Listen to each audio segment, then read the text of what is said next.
Hello, my name is Hollis Darby with Army Signal Training. In today's video, we're going to be going over DMVPN Phase 2. Now, this is my second video. In the first video, we covered DMVPN Phase 1.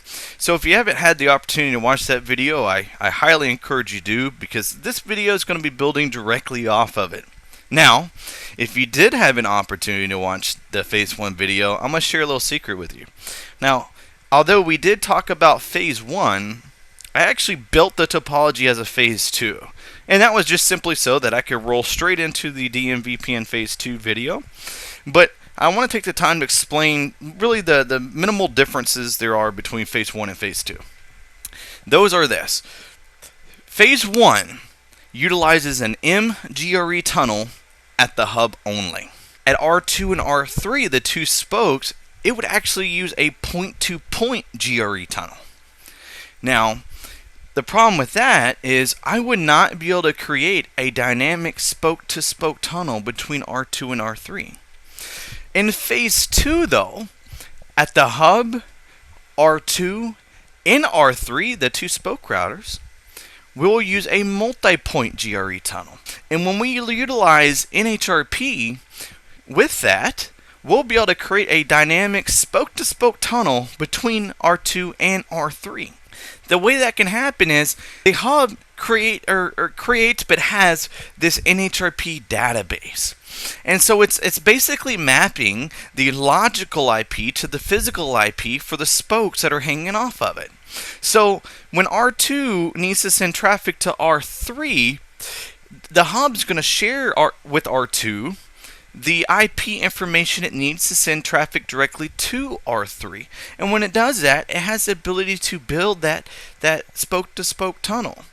So the way I'm going to demonstrate this is this. I'm going to send a trace route from R2 over to R3. And when I do that, we should see it go to the hub first and then down to R3. Because when I initialize traffic, because no traffic has been initialized yet, so if I do show IP NHRP, I should see one thing, and that's the hub. So right now, the only thing I know about is the hub. So when I do that trace route, it's going to go up to the hub, to 192.168.1.1, and then it's going to come down to R3 at 192.168.1.3. So let me go ahead and demonstrate that.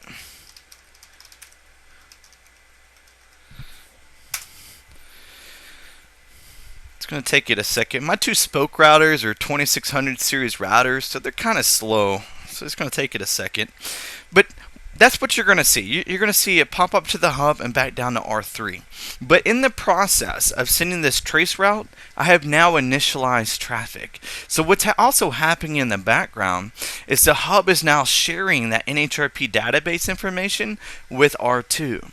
So when I do this action a second time, now that R2 knows about R3 and a better way of getting to it, it should start building that spoke-to-spoke tunnel and send traffic directly to R3, completely bypassing the hub. So let me check my NHRP database again. And as you can see here, the first time I did it, the only thing it knew about was the hub itself.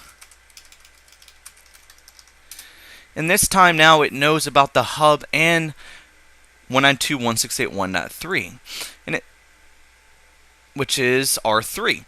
And this one, if you look, this one was learned statically. This one was learned dynamically, and the hub was learned statically. So what that's getting to is in my config, if I pull up my tunnel, show IP or show run. If I pull up my tunnel, I statically defined my NHRP map to the hub. So when I look at the table here, 192.168.1.1, that was statically defined. Now 192.168.1.3, the IP address to R3, that was learned dynamically. And it learned it dynamically from the hub. Going back to this NHRP database here, the hub shared that information with R2, and that's how it learned it dynamically. So if all of this is true and it learned it dynamically, if I trace route again to R3 or router 3, it should just shoot straight over to them. And it does. So completely bypassing the hub this time. So the first time we did it, it did 2 hops from R2 to the hub, 1 hop, and the hub down to R3, 2 hops. The second time, after the NHRP database information was shared from the hub to R2, it learned about that information, and it was able to build a dynamic tunnel to R3 and send it directly to them. Now, if I do a show IPON, nothing there changes. My neighbor relationship to the hub doesn't change at all, and I don't just mysteriously form a neighbor relationship to R3. There is I'm going to call it a mysterious tunnel in the background now that is formed via NHRP. Now the problem with this is all that information is sent from R2 to R3, and even the information sent from R2 to the hub, it's all sent in the clear text. Meaning your passwords that traverse the links, your credit card, everything that you're sending out from your edge router out is unencrypted. And that can be very dangerous. So we need a way to encrypt that traffic. And to do that, we're going to utilize IPsec. So the IPsec, the command's going to look kind of convoluted, and it is kind of confusing even for me, but I'll try to do my due diligence in explaining them. But like I said before, I am by no means a networking guru. So because I'm in R2, I'm gonna go ahead and start with R2. Now the beautiful thing about this is that I really only need to create it once. Once I create the configs on R2, I can just copy and paste those configs into the hub and into router 3. They're going to be the same on each device within that mesh. So I'm going to start by creating a policy.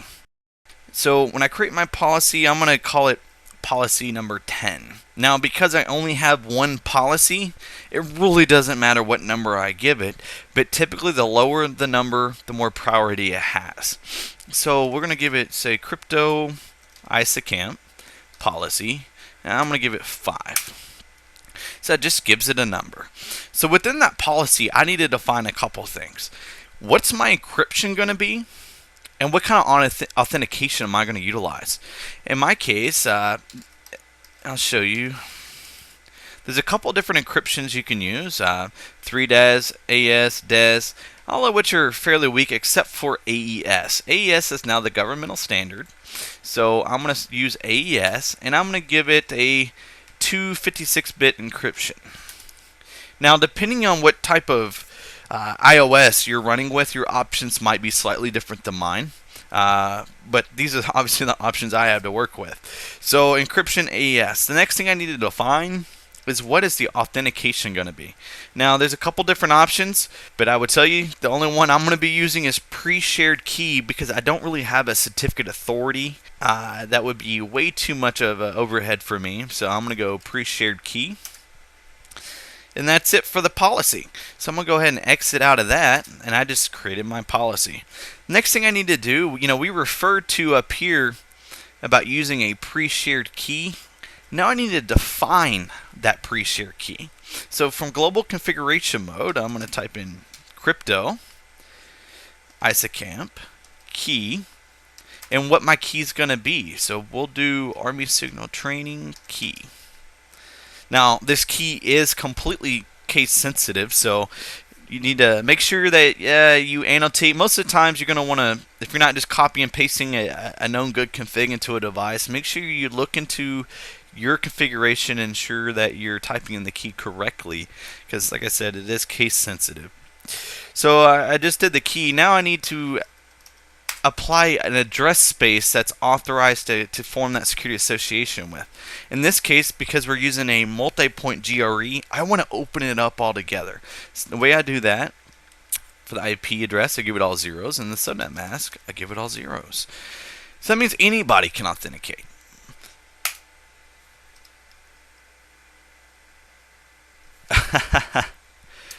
Sorry, apparently I already had that key in there. But just know this is the command for the key. The next thing I want to do is apply a timeout policy, or keep alive policy, I'm sorry. So the way I do that is crypto ISACAMP keep alive, and I'm just going to do 15 and 5. So that's all that I need to do there. So far we've created a policy with the number 5, so policy number 5. We've established the encryption AES-256-bit. We've said our authentication was going to be pre-shared. We've created an IPsec key of AST_key, all capitalized, and we established a keep alive of 15 seconds with 5 retries. So the next thing we're going to do is set up what's called the transform set. Now, this is the one that looks pretty convoluted and confusing, but it's really not. So we'll start off with crypto. All these commands seem to start with crypto. IPsec, transform set, and the name of the transform set. So we'll call it AST transform set. We are using AES, so I'm going to type in ESP AES, 256-bit, and I'm going to use ESP SHA HMAC. So crypto IPsec transform set AST_TS, that's the name of my transform set, using AES 256-bit encryption with ESP SHA and HMAC. Now, depending on your network, yours might be different. So that's one of the things that you want to get, I guess, confirmation on with your distant in is how are they establishing their transform set? Because your two transform sets have to match for the link to come up. The next thing I'm going to tell it is you are going to be mode transport. That allows me to kind of save myself 20 bytes of data each time I send a packet. Now, I'm going to back all the way out. Now that I created my transform set, the next thing I need to do is create my IPsec profile. And the way I do that from global configuration mode is crypto IPsec profile, and we'll call it AST profile. Next thing is, under this profile, I'm going to apply the transform set that we created. So I do set transform set, and the name of the profile that or the transform set that we created, which was right here.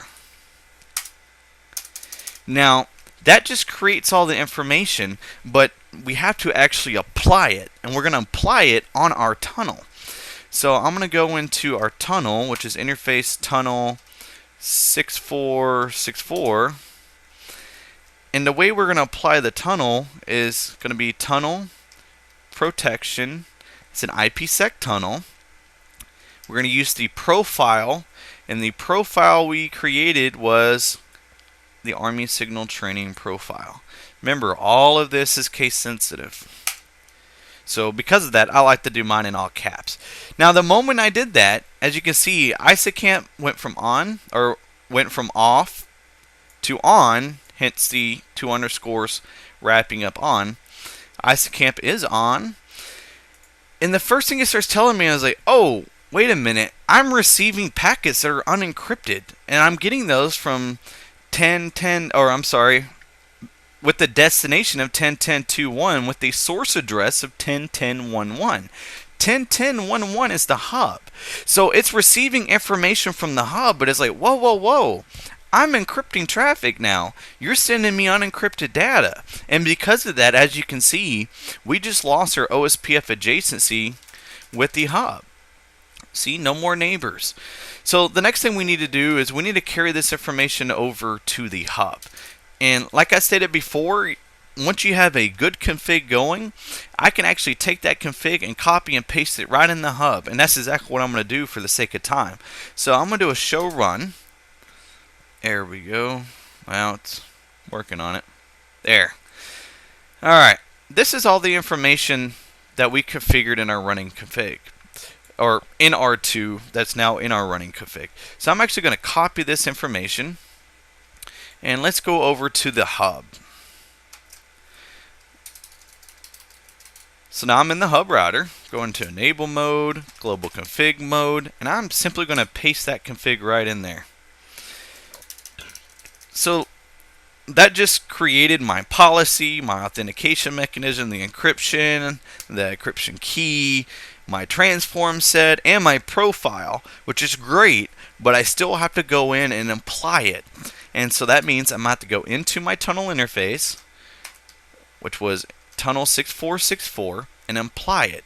And the way I do that, again, is the tunnel protection IPsec profile, and the profile was AST profile. Now the moment I do that, as you can see, it said it turned it on. IPsec is on, and soon I should start seeing, there it is, my OSPF information to come back, because now we're both on the same page with encrypting our traffic, so I can understand those hello packets now, and the tunnel information, the OSPF adjacency should come back online. And it has.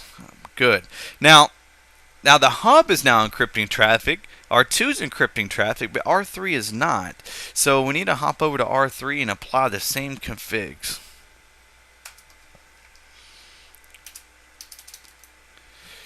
Same thing, I'm going to go into global configuration mode, slap our IPsec information in there. Oh, did I? I think I copied the wrong stuff. Look at me. I'm a goober. Let me hop over. Let's go back to the hub. It's my fastest router. Let's go ahead and get that IPsec information again. There it is.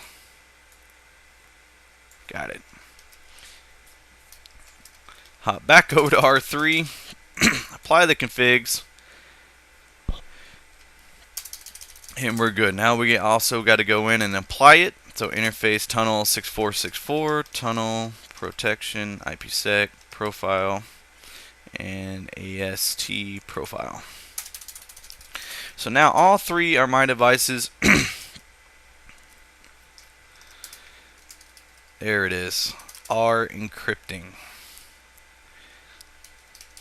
So because of that, the next thing we're going to demonstrate, just like I did before, when I did the trace route, and you saw the first time it went from R2 to the hub back down to R3, but the second time it went from R2 directly to R3, utilizing that dynamic spoke-to-spoke tunnel.